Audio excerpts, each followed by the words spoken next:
Hi, I'm Yonit Levy of Channel 12 in Tel Aviv. And I'm Jonathan Freedland of The Guardian in London.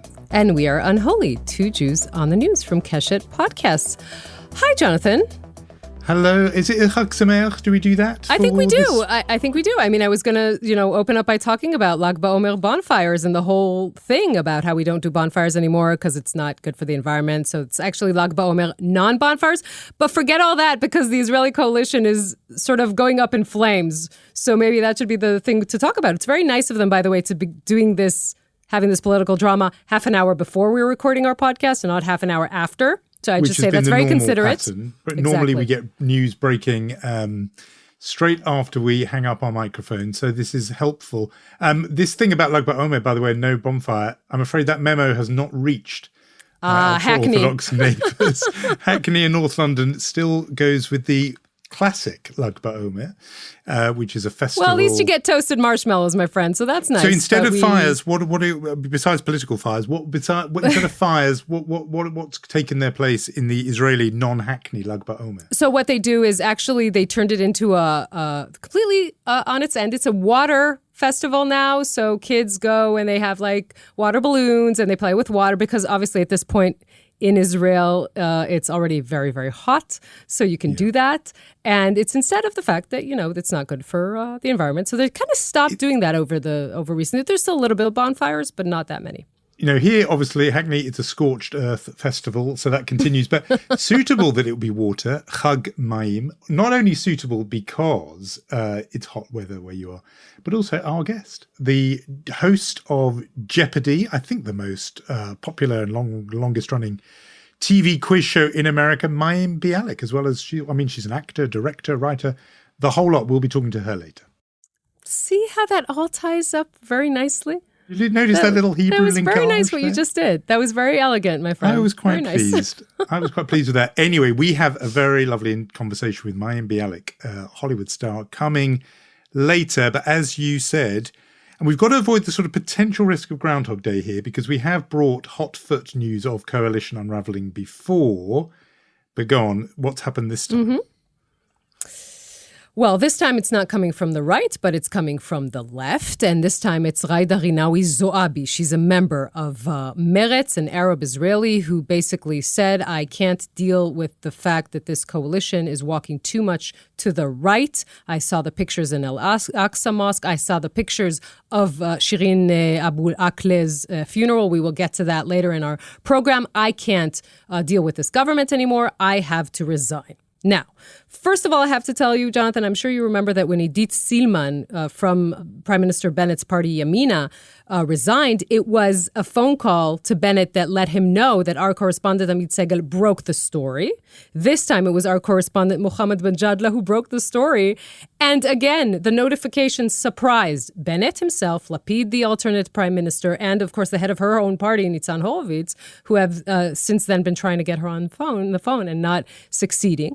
This is a big deal because if Idit Silman left the coalition at a 60-60, this leaves the coalition as a minority government. And theoretically, if the Likud puts forth a law to submits a law to dissolve parliament, it can actually happen if she votes yes. She didn't say if she would or not yet, but this is the option. What it looks like, Jonathan, really, in all honesty, is that everything is seriously falling apart. If I am Bennett right now, what I'm thinking is, let me make sure that when this falls apart, I am indeed the transitional prime minister and not Yair Lapid. Like, that is what is supposed to be going through his mind right now.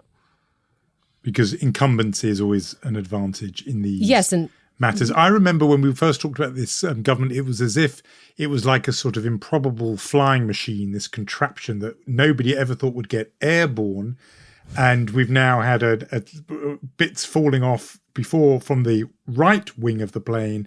Now bits are falling off the left wing of the plane. Very, very hard to keep flying. I just wondered about your point, though, because it struck me more of a blow, the Idit Silman defection, because it was really plausible, since she was a right winger, that she might vote with Likud to bring down the government and hasten elections.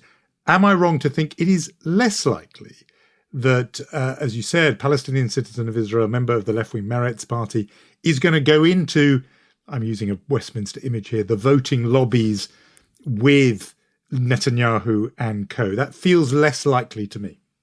Well, first of all, you have also the Joint Arab List in opposition. The United Arab List is inside the coalition. So that's a question what you will do. You're right in thinking that the Idit Silman was really putting the whole coalition in danger, because what we thought that would be the follow-up in the next couple of days would be more members from Yamina walking out. That hasn't happened yet. The Bennett people like to say the bleeding has stopped. But now that it's coming from the left side, it just sends this signal to everyone that this is a very unstable ship. And the notion that we kind of brought up and then shot down of Netanyahu himself managing to form a coalition in this Knesset and not going to election begins to look like more of a probable situation. I still think that the likelihood is of an election, but that is interesting. I remind you of what I said last time, and I know you listen in closely. The fact that you now have someone from the left bloc of this coalition, if she indeed votes to dissolve parliament, then Naftali Bennett stays in his role as a transitional prime minister that could last for months and months, right, until there's an election and maybe another coalition. What Lapid wanted was the other scenario, right, for someone from the other bloc to vote, and then he would become prime minister. I know it's very complicated. I'm sorry about this, ladies and gentlemen, but this is where we are right now. It is funny that this competition between the two of them to be the prime minister of a collapsing coalition, it is like, a wrestling match to be captain of the Titanic as the iceberg gets nearer. I mentioned the incumbency advantage, but isn't there something negative, detrimental for your own standing to be, presiding over on the bridge of the ship as it is sinking? Well, let's say this. I remind you that Netanyahu himself was head of a transition government for more than a year, because there was an election and then another election. No one could form a government. But that feels different from a coalition unraveling in real time and being the guy who everyone's defecting from. Maybe, but if you're Yair Lapid and you're looking at the political scene and looking at demography and saying maybe my best chance here is to become this head of a caretaker government and keeping this as stable as possible for a few months, maybe I come into these elections as this transitional prime minister, maybe he has a better chance. Look, there are a lot of questions in the air right now. It could be that in 2 hours she's going to come back. Ghaida Rinawi Zoabi is going to say, you know what, I am quitting, but I didn't say I would vote to dissolve parliament, and then it stays alive for another couple of weeks. But I still think that I should get my white jacket ready for the election night broadcast, because that is where we are heading. Yeah, no, that is getting a lot of wear, that outfit, in recent years. Hey, I switched jackets every election cycle. Let's go to the substance of this, though, Yes, and why Ghaida Zoabi decided to quit. And in her resignation letter, she mentioned that she had high hopes that this Arab-Jewish coalition, a coalition with Arabs and Jews working together, might lead to a new path of equality and respect, but she'd been disappointed that instead it had taken these hawkish, hardline and right-wing positions. And she specifically cited the violence, as you said, in Jerusalem, but also at the Temple Mount, but also the funeral of Al Jazeera's correspondent Shireen Abu Akleh. Those scenes at the funeral in which Israeli police were beating mourners to the point where they were actually clubbing the coffin itself, those images went around the world. They're still reverberating. It obviously drove this politician out of the coalition, but I think it drove a whole lot of other people around the world either into, if they were already opponents of Israel, into a new degree of intensity of feeling. But it's also drove, as I've often talked about on this podcast, supporters of Israel outside Israel into a kind of despair, because it just looked absolutely appalling. Yeah, I can't argue with one thing that you said in that intro into the story. It was appalling. It was horrific. I think every Israeli looking at it was appalled as well. Just kind of to set the stage for this part of our conversation, I'll bring in two quotes that I sort of were in my head when I was trying to understand what in the world happened, right, to make the Israeli police force act the way it did. And I will get into the details of what happened there in a minute. But first of all, there's that, I know it's attributed to Napoleon, right? That he says, never attribute to malice that which is better explained by incompetence. So this was gross incompetence before anything else. And I'll tell you what I mean. First of all, the police commissioner, right, that is the responsible, the Jerusalem district police chief, Doron Turgeman. Where do you think he was while all this was going on? I don't know. Go on. He was in a working visit in Germany when the most potentially volatile event in Israel was going on. He was in Germany in a work visit, which you obviously can cut short and come back. His deputy was not the one to give the order, but rather his deputy, who's obviously lower down in the chain of command, was the one to give the order to charge with batons into the procession. Okay, first of all, which is, you listen to that and you're like, wait a minute. I mean, was anyone thinking here? Was there any discussion about what the repercussions of something like this can be? And that is what you keep thinking. By the way, we are now recording this on a Thursday. This happened on last Friday.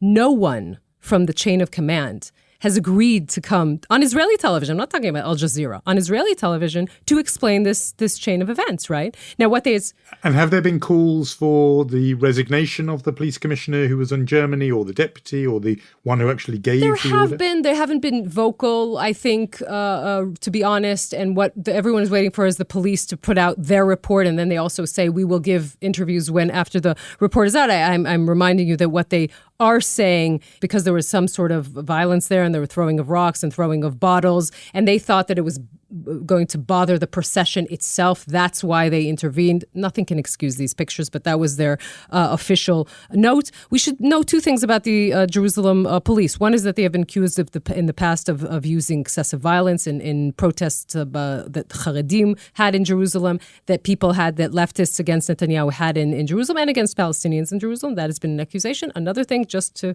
sort of put on a little bit of a different position here, is that for these weeks of tension in Al-Aqsa Mosque, they did kind of handle it in a way that contained it. Again, nothing can excuse these pictures, and especially if Israel is still in a position, we know it hasn't been yet proved that Israel is responsible for this. Again, if it did happen by an Israeli bullet, it was a mistake. Nobody targeted her on purpose, but we don't know. And Israel is still in the position of, so many people in the world thinking that we are to blame for this, and then this comes. I mean, you're right to mention the reputation of the police there as not being good to start with. To me, that means all the more reason why someone at the political level, at the political echelon, the prime minister, or, if not Naftali Bennett, then Yair Lapid, particularly as foreign minister, to think, you know what, even if I don't expect them to be morally concerned about this, just in the matter of public diplomacy and image making, let's be sort of hard-headed about this and not imagine an overly, idealistic that we would hope that moral considerations matter. Let's say we put those to one side. How is it that the foreign minister or prime minister do not think the optics of this moment are going to really matter, and put in a phone call to the police chief going, I know your normal style, because that's, you've got a bit of a reputation. Today is not the day to do that. And even if there's a few stones, you're going to have to let that slide. I do not understand how Israel, a sophisticated country, has not woken up to the importance of that aspect of public diplomacy. You and I have talked often about the image-making brilliance of Volodymyr Zelensky. He has got, a war to fight, and yet you can tell somebody in his office is thinking about every possible image, including, trivially, how Ukraine conducts itself at the Eurovision Song Contest. They're constantly thinking, how do we look to the outside world? How is it that somebody in the political office of the Prime Minister didn't think, let me make that call? Well, first of all, we began our program by talking about equating Bennett's government to the Titanic. So right now, I think the bandwidth is that we need to survive politically above all else. But this is partly about political survival. Look at why Zouabi has left. Yes, of course. But did someone make that call? I would probably point out that Friday was also the day that Bennett's closest advisor, Shimrit Meir, quit. So I think maybe, this is just a guess here, right? But maybe the person who would have been making that call wasn't there. And forget the prime minister's office. How about the police commissioner and the call that should have been made? Like, there's so many mishaps here on the way. And as you said, as Israel is already suspected from the get-go in this story, which is that suspected of the killing of Shirin Abu Akleh, again, not yet proven, but Israel is the constantly accused. It doesn't need the proof. It really could not look any worse. And I had to sort of, my mind was racing to historian Robert Conquest's quote about how, what was it, the behavior of any large bureaucratic organization can best be explained by assuming it's controlled by a cabal of its enemies. I mean, that is exactly what it looked like, right? I mean, that's a brilliant example of that aphorism. Absolutely is. I was thinking of a very good book by journalist David Patrikarakos, who wrote a book called War in 140 Characters. This was just before Twitter raised the limit to 280. But he made the point that these days wars are only partly fought on the battlefield.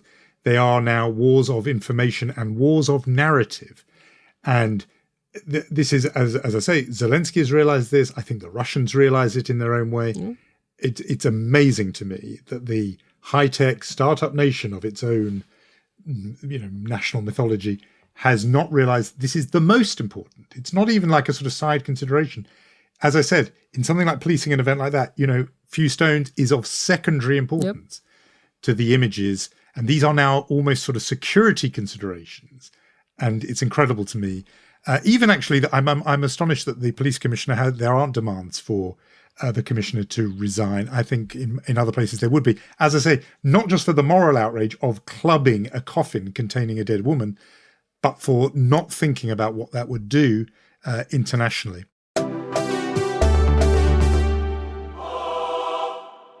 We said that we were always going to talk about that, and we were always going to talk about the next thing on our sort of agenda here, which is this mass shooting in Buffalo, New York.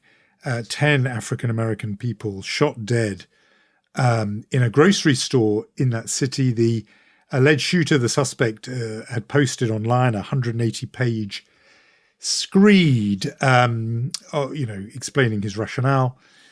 The reason why I thought we should talk about it is, I don't want to credit it with rationale is almost too flattering a word, but he obviously had been marinating in great replacement theory, this notion, not wholly new, actually has quite a long history on the right, that white people are being replaced by people of color, by Muslims, by immigrants, and that this replacing isn't just demographic dynamics taking their course, but is actually deliberate. And who are the replacers? Who's actually pulling the strings and organizing this thing? Take a wild guess. 29 pages of the manifesto say it's the Jews who are doing it. So this is an interesting moment where this man shot black people, but his hatred, his loathing is shared and directed also at, and with an instrumental role, at Jews. Same reasons, right? Jews are these demonic figures who have the power over, what's always amazing to me about this, if you're trying to find any kind of logic, is that you're trying to make people of, who are black or brown, they don't have any agency. Like someone has to do this for them. I mean, it's just so many things about it are so really ridiculous. But I mean, when you think about it, there was I think it was an analysis in the University of Chicago, analyzed the people who were arrested after the insurrection in January. And the amazing thing is they didn't see any correlation between if they lived in a red district or a blue district. Actually, I think it was like 50+% that lived in blue districts. What was common to all of them is that they lived in areas where the Caucasians were becoming a minority. And that scared them what the explanation of that analysis was, they scared them to the extent that they would do what they did on January 6th.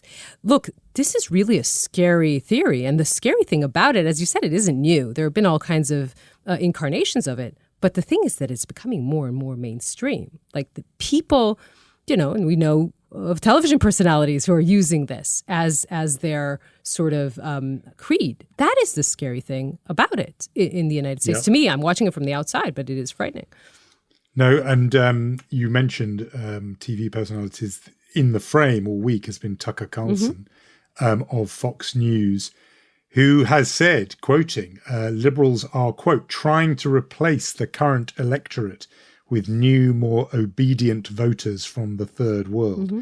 I mean, that is replacement theory right there. Mm-hmm. There's this tiny wrinkle of difference, which is he and Senator Ron Johnson of Wisconsin and others, they talk about replacement as a kind of electoral process of voters being replaced by other groups of voters.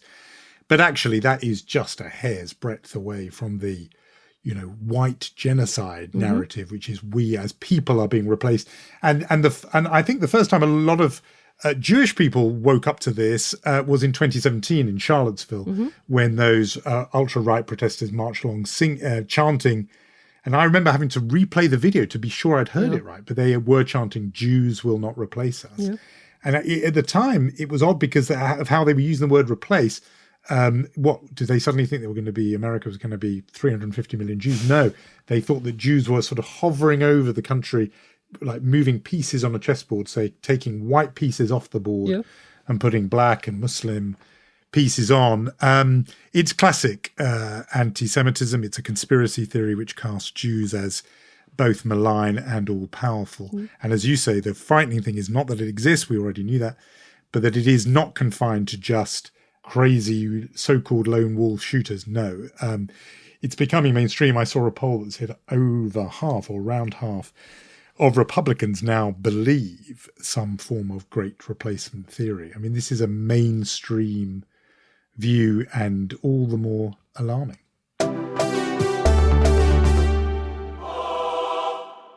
Staying with America, we have a big topic there because there were there were primary elections this week. They're rolling on all the time, but there was a whole sort of batch of a slew of results in America. A lot of attention on the battle of Dr. Oz's attempt to run TV doctor to get the Senate nomination of the Republican Party in Pennsylvania. There's been a few.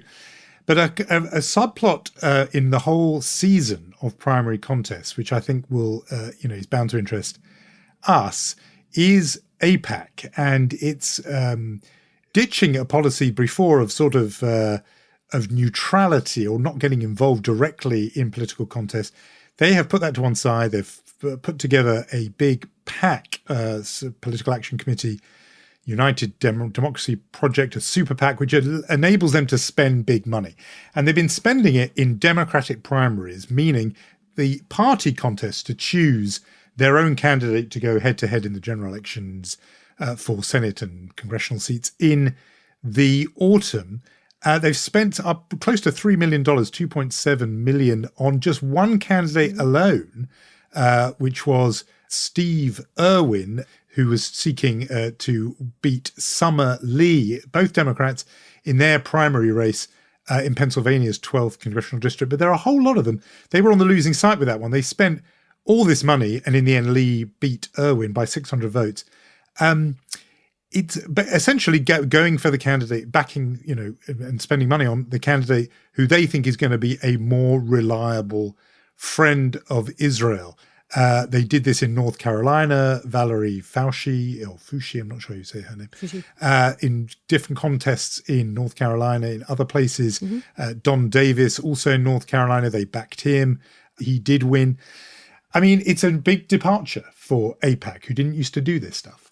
Yeah, what's interesting, I'm on the mailing list of AIPAC and J Street. So I opened my email box today and I got an email from J Street that said, "We took on AIPAC's 1,000,001!"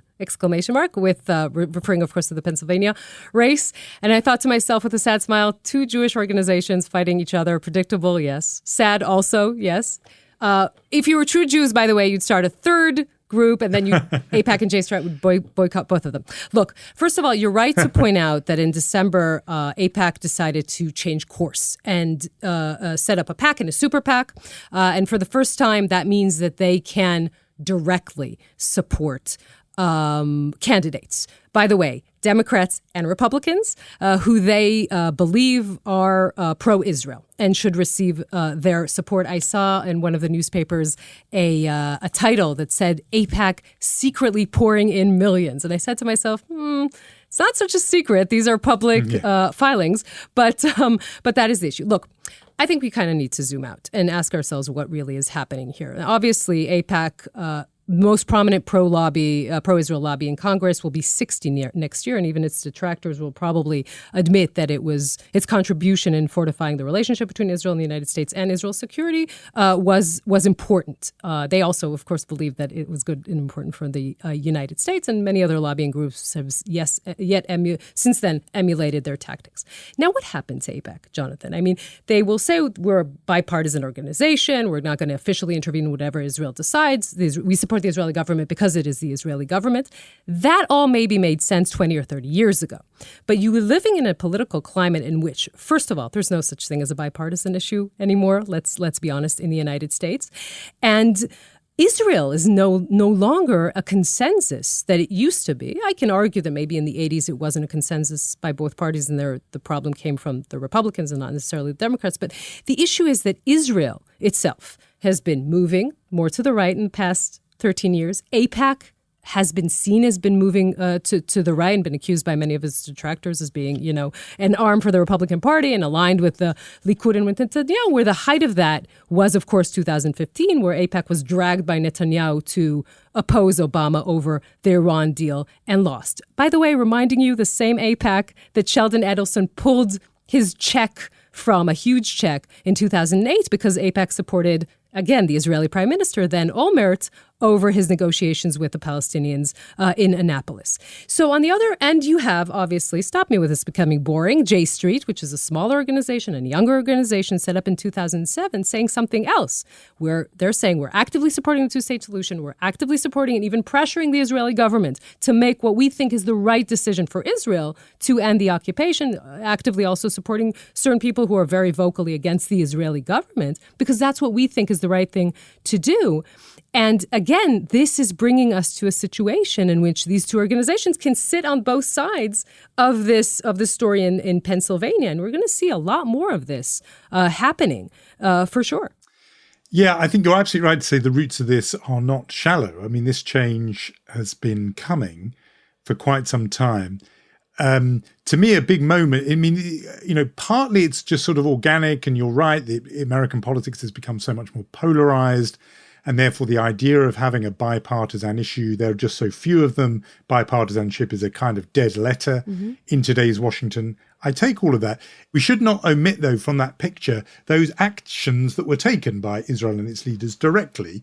And I'm thinking particularly of Netanyahu, who really one of the hallmarks of his prime ministership was shifting the dial on Israel so that it became ever more political and partisan, famously accepting the invitation from John Boehner to address a Republican-led Congress and not even have a meeting with Barack Obama. You mean setting up the invitation from John Boehner to invite him to Congress? Yes, I mean, exactly right. He generated the whole thing. Absolutely right to mention that.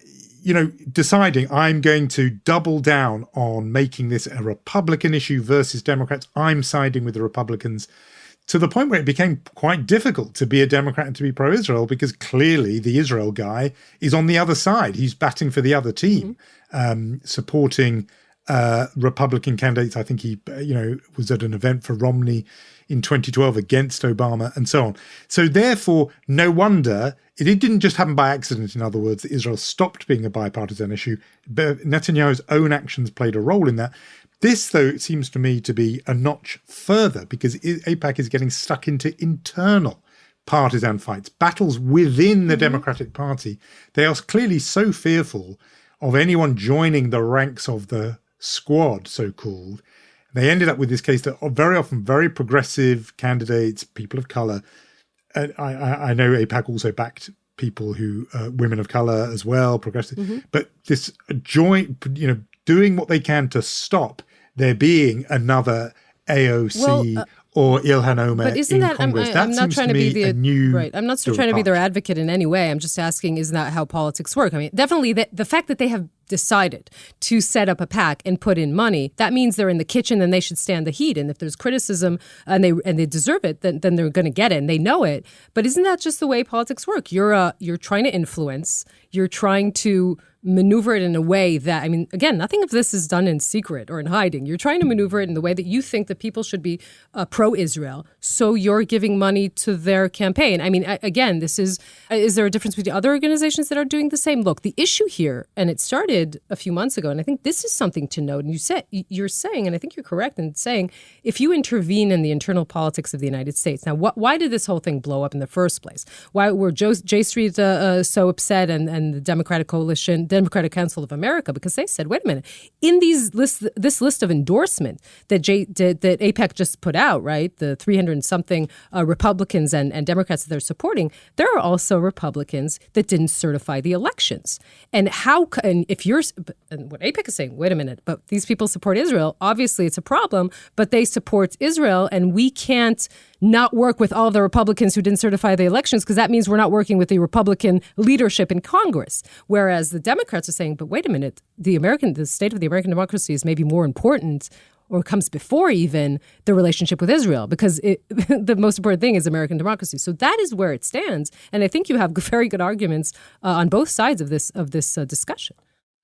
It's a very good point about that last one. But also, actually, yes, I mean, the lobbying organizations do lobbying. AIPAC before had managed to cast themselves as somehow a body that had friends on all sides, Democrats, right, Republicans, etc. Now it's getting right into the fight. I suppose but I think you make a good point about the principle that, look, J Street do it themselves. Yep. They back candidates. So what's the difference? I suppose, first of all, AIPAC is obviously so much bigger and more mighty and has more resource and more money than J Street. I think it's also a feeling I have, which is somehow trying to hold back the tide. Mm-hmm. The reality is that in the Democratic Party particularly, but among younger Americans, more educated Americans, progressives are increasingly critical of Israel, and particularly Israeli governments, the occupation, etc. They are that. And just trying to sort of bombard with dollars to keep them out, $2.7 million to Steve Irwin in just a single congressional primary, right, feels to me as if it's trying to say, look, we will somehow hold back this tide by just backing people who are not part of this newer, younger progressive wave, rather than actually tackling why is it that younger progressive Americans don't identify with Israel anymore. So in a way, it goes back to what we talked about with the funeral, rather than the energy being, let's avoid things like that happening. The energy goes into, can we just use our muscle to keep out the tide of, in a way, of history, which is coming this way. So, Jonathan, do you want to set us up Jeopardy style? Yonit, I will take famous Jews for 400. This actress is also a game show host, a neuroscientist. Her first directorial debut, the film How They Made Us, is out now. She's a great, great, great niece, I believe, of Mayim Bialik. I gave you all the clues, Jonathan. Who is Mayim Bialik? Very good. Who is Mayim Bialik? There we are, 400. We are so, so privileged to talk to you today, Mayim. Thank you so much for coming on Unholy. Thank you. I'm surprised, maybe it could have been a daily double. Maybe next time. I don't want to give him too much money. He does, silly stuff with it. I think it's okay. $400 for him is fine. Wow, we have so many things to talk about today. And I think I'll probably, I should open up with your film, which is really your directorial debut. And it's called As They Made Us. You wrote this after your father's death. It's about a family indeed coping with a father's decline, and the daughter has to basically deal with all this. Can you tell us a little bit about how this came about and how much of a passion project this is for you? And again, the first time that you're writing and directing, this is really a first for you. Yeah, I mean, obviously, I've written other things, but never wrote a screenplay. And my father, Zichrono Livracha, he passed away. It was just 7 years ago. He died on Pesach, actually. And I followed the very kind of structured year of mourning that traditional Judaism, has been doing for a few thousand years. And I found that year very cathartic, all the things. And it was actually after my year lifted that I started feeling a need to write things down.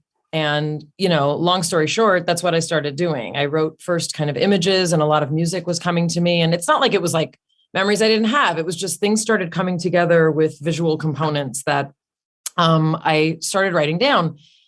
And I originally wrote in prose and then showed it to someone very close to me. And he suggested that I turn it into a script, which I didn't even own the program, called Final Draft, that you actually write scripts, and I'd never written a script. So what I did is I wrote, and a lot of it, yes, is true. And much of it is not as well. There are things that didn't happen, which means it's not an autobiography. It's not a memoir. But I got this unbelievable cast who really loved this script and wanted to be in it. So Dustin Hoffman and Candice Bergen play the parents. Diana Agron, many people know her from Glee and also Shiva Baby. And Simon Helberg from The Big Bang Theory. He is in it, and it's this family, exactly like you said. And there's a lot of flashbacks and kind of this notion that the things that happen to us stay with us, even if they're not in our kind of conscious memory. It's a very visually kind of specific film, and it's a very musically specific film. And it follows this woman who's in kind of that sandwich generation of, caring for her own children and also her parents as they become quirkier and in many ways more difficult as they get older. And it is a Jewish film, meaning it's a family. It's a family that happens to be Jewish, but I didn't set out to make a Jewish movie. I did use a lot of the things from my life and put them in the movie. Again, not to make any sort of particular statement, but that's the family that I wanted to show. And in particular, the Jewish traditions surrounding mourning are, I found very uplifting and also very visually interesting to shoot. And so that is As They Made Us. And you can get it on like Amazon Prime, or you can get it on like iTunes. It was in some theaters here, but it's a small film. And that is sort of the story with that movie. With the year of mourning, I'm very struck by what you say about that. I've been through that myself more than once. And there is something creative about the process, and I don't quite know what it is, but you're not the only person who has been found that a creative project has come out of the end of going through that. And I think of Leon Wieseltier's book, Kaddish, but there are other examples. Right. And I mean, my own feeling is it's something that Jews really get right, that year of mourning. It's psychologically very kind of insightful, but not just the year, the shiver, everything. But tell us what it was about that year that you've put into the film and that sparked you creatively, because I find that very interesting. Yeah, I mean, here's the thing, like saying Kaddish for a year is not for everyone. And if you want to go to Minyan every day, there are certain denominations of Judaism that make it very clear that it's not for everyone. So I also... Meaning not for women, you mean? I was able to recite Kaddish everywhere that I traveled. I was in many places around this country and also in Israel. So the best way to know that you can recite Kaddish is to go to an Orthodox minyan, because they have them every day. So I mainly said Kaddish in many communities that wouldn't count me. And so it was a fascinating year as a woman also to experience that. And many people, especially people who were kind of surprised by the intensity of the film, because it's very emotional. It's a very raw set of performances. They asked if it was cathartic making the movie. And I said, no, the catharsis came before. That's what allowed me to make the movie was traditional Judaism is not for everyone. And structured, for me, I happen to resonate a lot with halachic Judaism. And that year, I can't say that I think everyone should say Kaddish for a year because it makes you creative. What it does is it forces you to be with yourself in ways that you never have been before in a world without the person you're mourning. So I had a really, really sometimes frustrating, sometimes anger producing, sometimes beautiful, deeply sad experience in that year. But what I was doing was I was learning something new in honor of a person who died. It's like life is for the living, right? And that's a huge component of the Jewish experience, is we're very much about what happens, what we eat, how we act, how we speak, how we grieve. And yes, for all the things that a lot of people feel Judaism gets wrong, and I got a couple on my list, we know how to do death and mourning. We figured it out, like make you sit in one place, don't let you be alone, walk around the block when the first week is over, mark the first month, and then just do not run from your feelings. So for me, what happened when I couldn't run is that I started looking. And for me, what came was, again, like an emotional catharsis that for me led to wanting to kind of put it down on paper. But I think that process can be, fulfilling even if you don't write a screenplay after. I completely agree. It's interesting. I heard you talk about the film, and you always say, I wrote this and I waited for a real screenwriter to come along. And then they told me that's okay. And then I waited for a real director to come along, and I realized I can do it. And it's so interesting because you at the same time wrote a book that kind of it really empowers girls and young women. It's called Girling Up, How to Be Strong and Smart and Spectacular. And I wondered how that works together. That feeling of, on the one hand, not feeling good enough to do this, and then saying to girls and to young women, you have to feel good enough to do this. It's a really interesting question. I haven't been asked that, and the answer is when I wrote Girling Up, I also wrote Boying Up, which is that came after that. That's for Jonathan. The Girling Up is that's right. It's for the boys. Well, or for any female person who wants to, maybe better understand what is going on in there.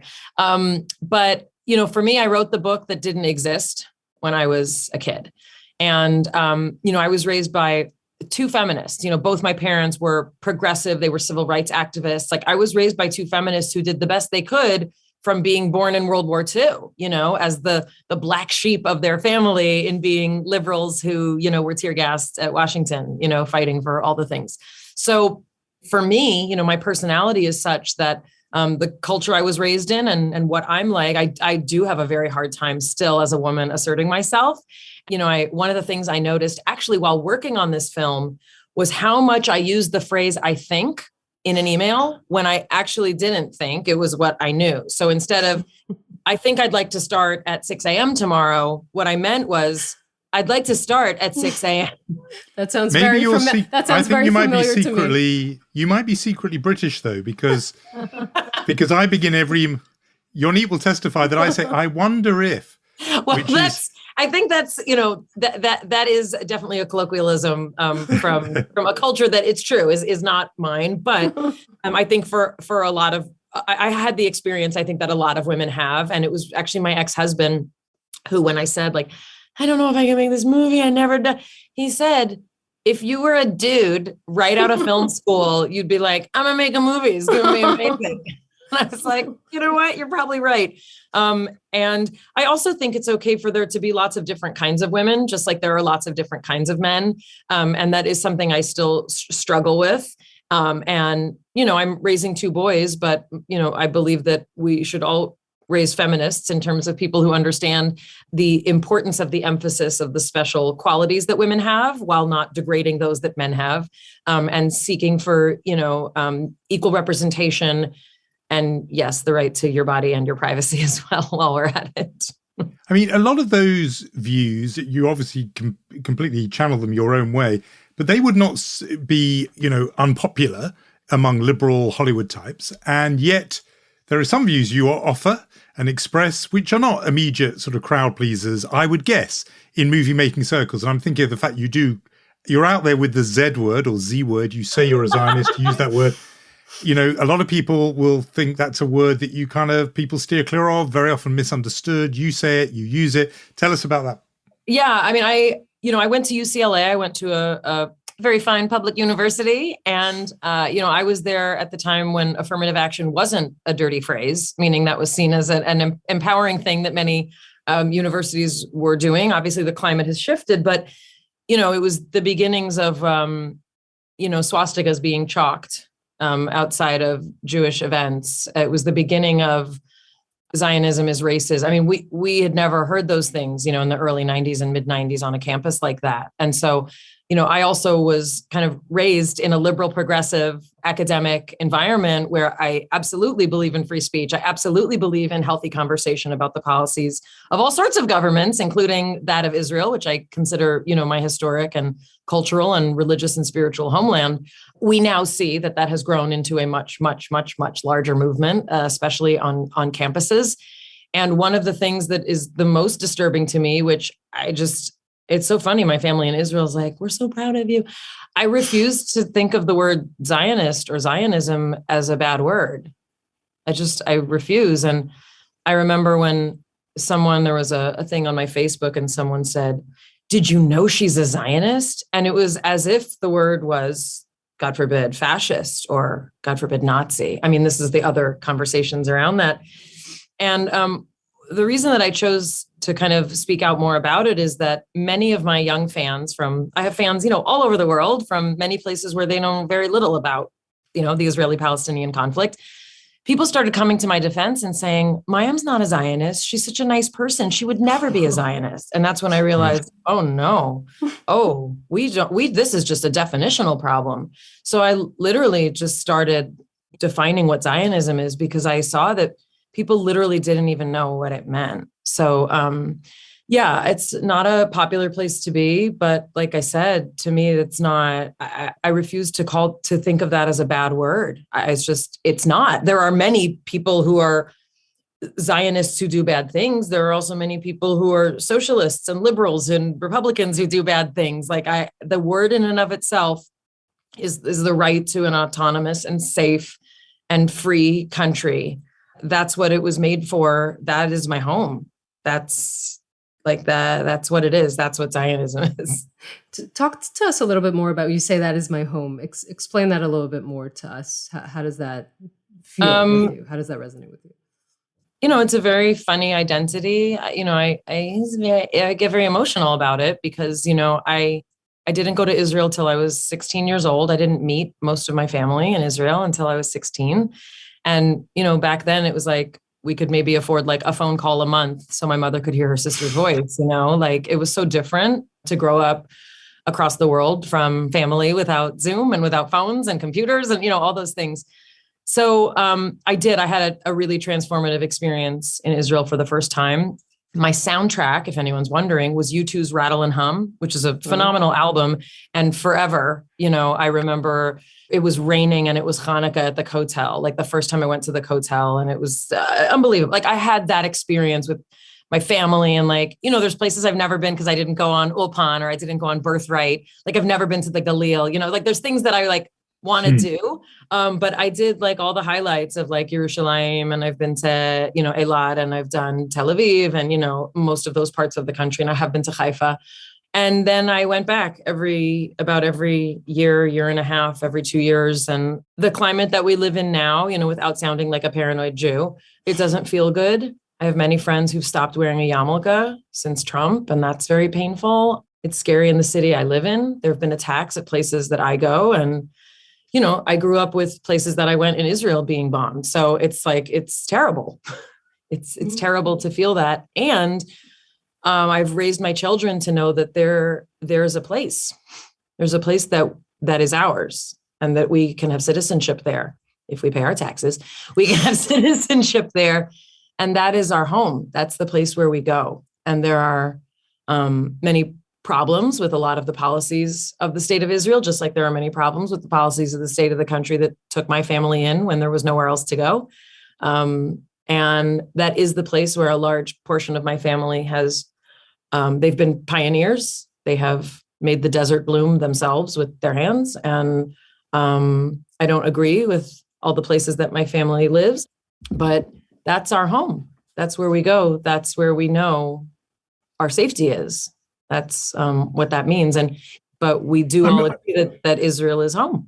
You saying Israel is home, I just wonder, I mean this seriously, people who watch Jeopardy, and that's a huge part of America's national life. You've got a place there that makes you a kind of national treasure, and yet you're saying your home is somewhere else, not America. And you didn't qualify particularly. You said that's my home, and I'm very struck by that. No, and I think also I'm also a diehard patriot. My grandparents showed up on the shores of Manhattan with nothing. And this country took them in. Country had a lot of complexity around how it took people in as well. But this is where they came. They didn't speak English. And my mother's parents actually never really commanded the English language. They came to a place that had a dozen newspapers in Yiddish. Like this was, that is also my home, and I hate to say that the place where you go when you're scared is your home, but for me, it's not just that. I love America in all its complexity because it is the place that saved us, saved my family. It's a very Jewish concept to be able to hold two things in one place, and meaning one to have two homes in your heart. Exactly. That's what. I'm a product of like the Soloveitchik kind of line of modern orthodoxy of like, if you're not feeling tension, you're probably not thinking hard enough, right? Like this is our existence as Jews. Like we wander and we're displaced and we blend in, but also we don't. And it's okay. We can both be universalists and we can be very, very, very, very specific. Has it become harder for you to sort of defend that I'm a staunch Zionist position, like over of course, like the news doesn't look so good. Yeah, we know that. Israel needs a new publicist. My publicist is terrific. Maybe like the whole country could use a little boost. Yes, there. This is what it's like to be in the diaspora. Like we're far, and I also feel like, for people who either have never been there or who have never spent an extended period of time there, or who have never, chosen to pioneer a life there, it's very easy to sit in judgment and know what it feels like. But I've spent extensive periods of time there. I've gone when there's bombings. I've gone when there aren't. I've gone before the Intifada, the second Intifada. I've done all the things that that I've been able to. And there are many places in the world where I'm not welcome because I go to Israel, and that's devastating to me. A lot of people don't know that. To be a public Jewish person is a very interesting position to be in. But like I said, I've learned pretty quickly that a lot of people, like, they don't want to talk. They don't want to know. They don't want to hear. They don't like Israel and they don't like Jews. So I want to ask something about your career. We've been talking about Israel and Judaism, and I want to say, because it really isn't a standard Hollywood career if such a thing exists, right? I mean, you started as a child star, Blossom, Beaches. You took a 12-year hiatus, got a PhD in neuroscience, and then had two children, another important thing in a biography for sure. And then sort of catapulted back to fame as Amy Farrah Fowler in The Big Bang Theory. I mean, it's a huge stardom and success. This is really an unusual route, isn't it, to take? Oh yeah, this is not, and also it wasn't planned that way. This is like putting one foot in front of the other and seeing what happens in life. Yeah. The reason I returned to acting after 12 years, and, I'm sure you'll both laugh at this, like I ran out of health insurance because being a graduate student, they give you like a year and then it's like, okay, good luck in the universe, finding health insurance. So I literally went back to acting because acting was the safe place to go back to? Well, I wasn't planning on being a regular on a TV show. I never thought that would happen. I was teaching neuroscience for 5 years after I got my degree. I taught Hebrew, I taught piano. I was like teaching with a baby strapped to my chest. My hair was down to my tush. Like I was like a hippie chick. I was not, and I started auditioning literally just to, try and get just like a couple even small jobs to try and start getting, you get like credits towards insurance when you're an actor. That's how our union works.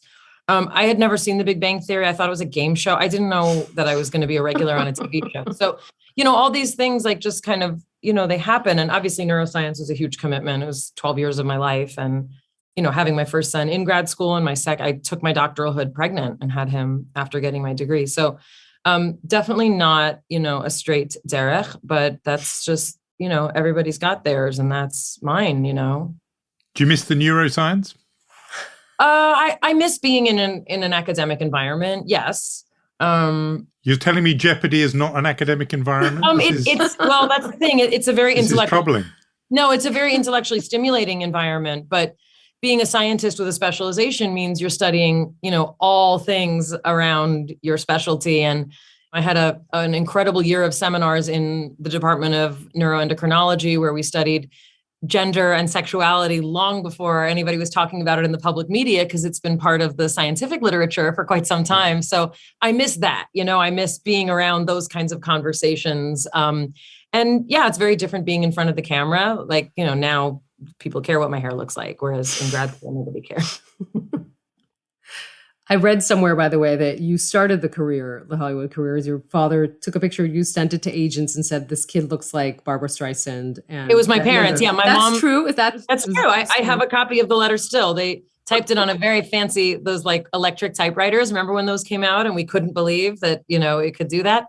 Yeah, my mom typed a letter. My dad just took a picture of me and they said, this is who she looks like. And I like vaguely knew who those people were. I was like, oh, other Jewish people? Because nobody else looked like me on television in 1986. Like this is kind of what I looked like, just on a smaller body. So yeah, that was how I watched Blossom. I remember this. I mean, yeah, I was 14 when Blossom came out. I was 14 to 19. And it's funny that you say no one else looked like that. Blossom was supposed to be about a boy. We had to fight to do a show about a girl. There wasn't a primetime show about a girl at that time, and nobody thought people would watch.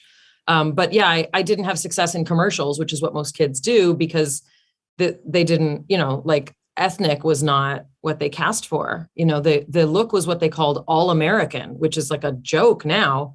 Because I went to public school in Los Angeles, like most people didn't, like most people were, I grew up with Black kids, with Asian kids, with kids who had just immigrated from Mexico and Central America.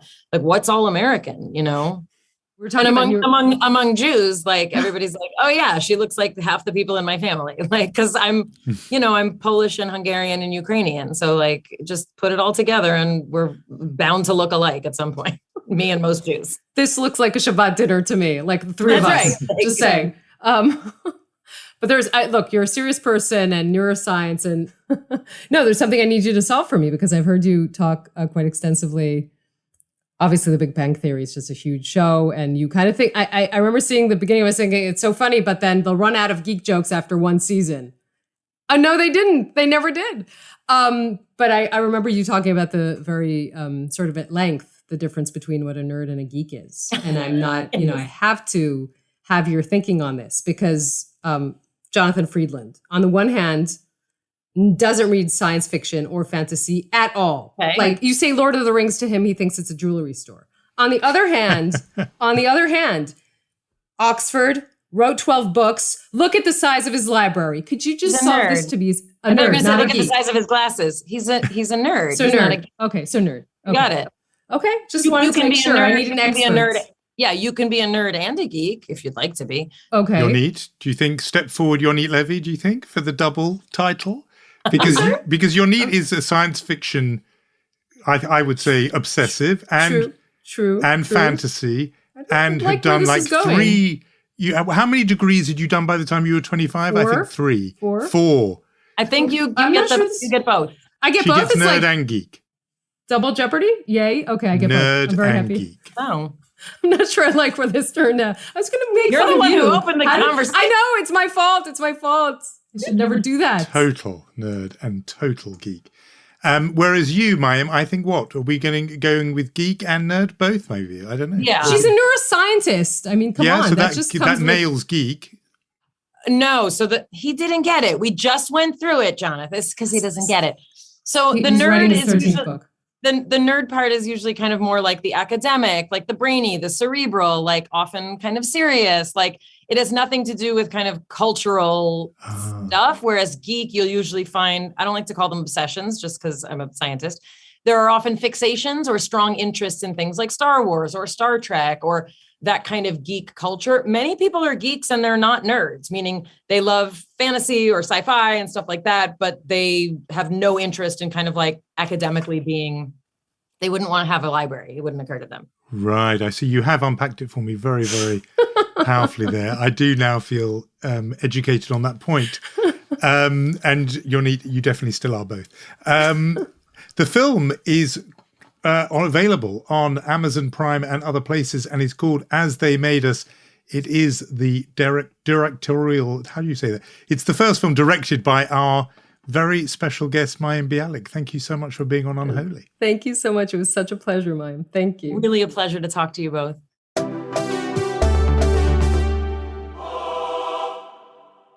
So I don't know. I think we needed Mayim Bialik and her authority to finally settle this matter, that Jonathan Freedland is indeed a nerd. I mean, because if anyone didn't think that before, now we know.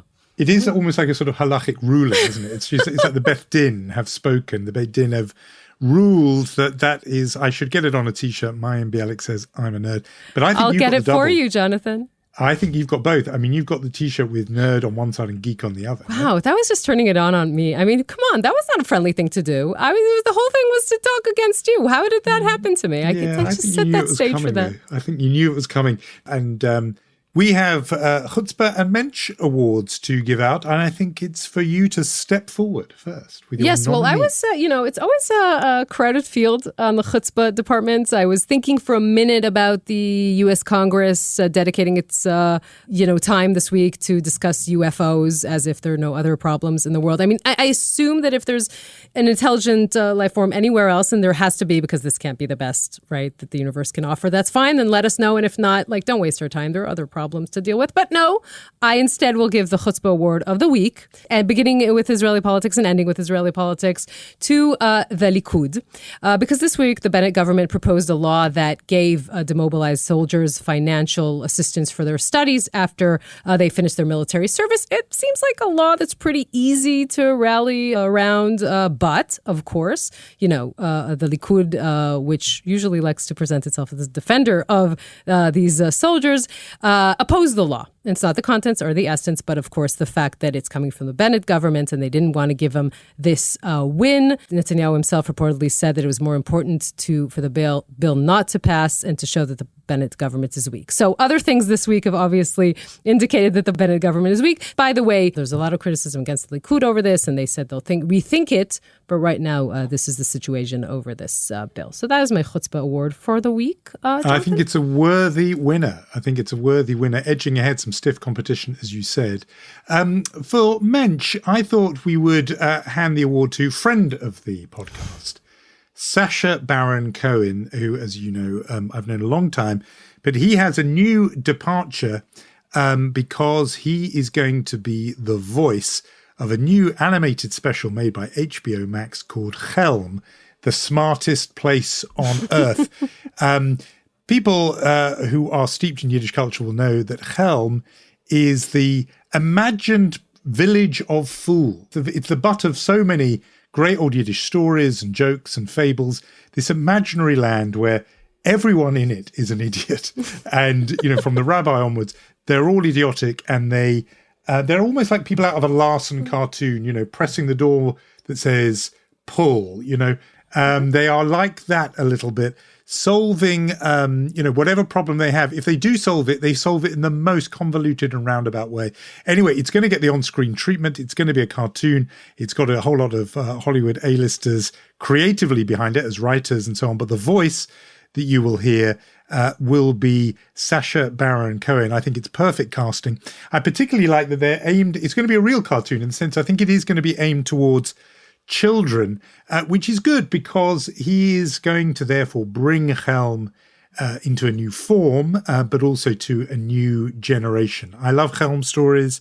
Big fan of Sacha, so I think he gets our Mensch Award for doing this. Yes, remember he actually gave out a Mensch Award at the beginning of the year, so I think this is a nicely cyclical and circular. I agree. So we will wind up our discussion and say our thank yous to Rom Atik, Omer Primat, Gaia Glazer, and Irad Eshel for original music. And if you've enjoyed this, do the usual: rate, review, and generally shout from the rooftops about Unholy. We do appreciate it.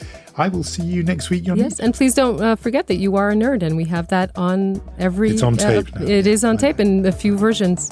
Have a good week. Bye-bye.